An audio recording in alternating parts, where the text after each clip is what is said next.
Hello friends, welcome back. In this session, we are going to discuss the leadership, and in fact, next few sessions would be all about the leadership skills. This session is going to be an introductory discussion where we will understand how emotional intelligence plays a major role in terms of you becoming great leader. All these are going to be interesting, and I have been learning this for past few months, and this is very interesting area. And everyone needs to understand how you can be a great leader. Let's go ahead into the discussion right away. There are very inspiring quotes about leadership, and a couple of them are really very inspiring, and I wanted to show you that.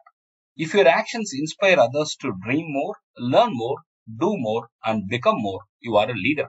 This is such a fantastic statement. A leader just not grows himself, he grows the team.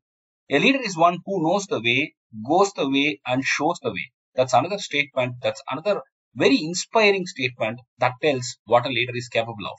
And we can become a good leader too. So this session is going to talk about the fundamentals, and every leader will have many features which are really very unique. You may be unique, I may be unique, and everybody will be unique as well. They may have different styles and approaches which makes them a real strong leader. But all the leaders are having one thing in common, which many researchers have concluded, which is nothing but emotional intelligence. Yes, without emotional intelligence, none can be a leader, and emotional intelligence is that important. We are going to discuss emotional intelligence in this session quickly, and let's first define that. Emotional intelligence is the ability to understand and manage emotions both in oneself and in others to navigate social situations effectively. I need to manage emotions both within myself and within others. So that's going to be very important, and that's called emotional intelligence. Well, now there can be a question, can emotional intelligence be taught? There is a strong debate, and many ideas are coming in with respect to this topic.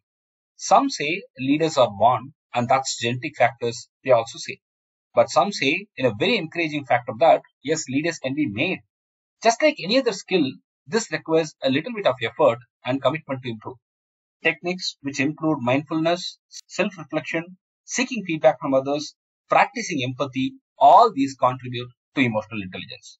And EA increases with age. Yes, this is a very encouraging factor. As you grow old, your maturity increases, and that increases emotional intelligence. So, EA can be learned, is what I can say through this observation. What can be emotional intelligence? And I will give you a very simple reference here. You are playing with your friend and accidentally you broke the favorite toy of your friend. This definitely made your friend upset. Instead of getting defensive or ignoring their feelings, you recognize their sadness and you understand how important that toy and how much emotion your friend had towards that toy. So you are apologizing sincerely and then you offer to help them fix or replace the toy, showing strong empathy and understanding their emotions. This is called as emotional intelligence. This demonstrates emotional intelligence. You are recognizing and responding to both your friend's emotions and your own actions in a very positive and empathetic way. This is very important and we should learn this. Well, there are very important components that contribute to emotional intelligence. The first one is self-awareness. The ability to recognize and understand one's own emotions, strengths, weakness, values, and motivations is all called as self-awareness. I'm going to give a simple instance. You are in a class and the teacher asks you a question and you do not know the answer. Instead of pretending to know the answer or staying silent, you recognize that you are feeling unsure and acknowledge to yourself, I don't know the answer right now. This demonstrates the self-awareness because you are consciously aware of your own knowledge and limitations in that moment. Later on, you can also go ahead and find out an answer and learn better. And this is called self-awareness. And this is a very important component in emotional intelligence. The next one is self-regulation. The ability to manage and control one's emotions, impulses, reactions, even in challenging situations is referred as self-regulation. This also includes being able to adapt to the changing circumstances and remain composed under severe pressure. I'll give a very simple example. You are feeling really angry because someone accidentally bumps you into a crowded hallway at school. Instead of reacting impulsively or yelling or pushing back, you take a deep breath and you try to stay calm.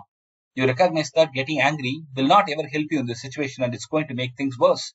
This is called as self-regulation. Understanding and acting accordingly is called self-regulation. Social awareness is the next very important component.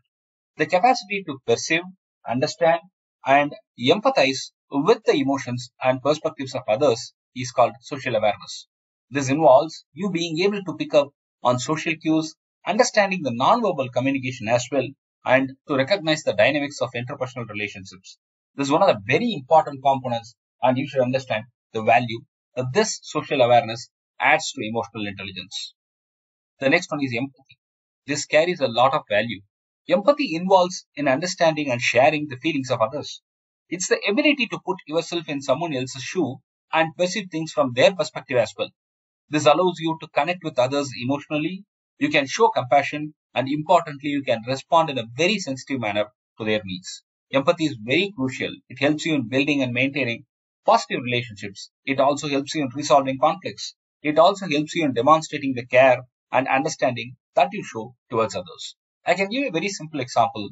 One of your friends whom you are very close with has failed in an assignment or an exam. You go and talk to them and you are saying that I know how you are feeling. I failed in the same kind of exam the last semester, so it was very tough for me, but you can always recover. So this kind of discussion, this kind of motivation, this kind of empathy that you are showing is very important feature for you to get emotional intelligence. The next one is motivation. It is nothing but the ability to harness and regulate one's own emotions to achieve personal and professional goals. You should be self-motivated. This involves setting goals. This involves strong perseverance that you need to have. This helps you also in maintaining the positive attitude, and even when you face any setback, you can come out very strongly if you have very strong motivation. You may fail, but set aside all of them, train yourself, try hard, and this will lead you to success. This is called motivation.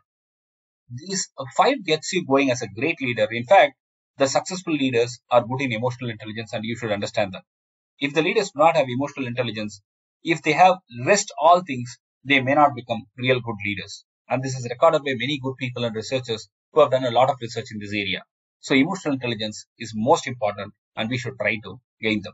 Good thing is you can gain it, and it's not that it will come only by birth. You can practice, you can become a good leader by gaining good emotional intelligence. We are going to learn the traits of effective leaders in the next session. Until then, it's bye from me. Thank you very much. If you like the channel, the content, kindly subscribe. Thank you.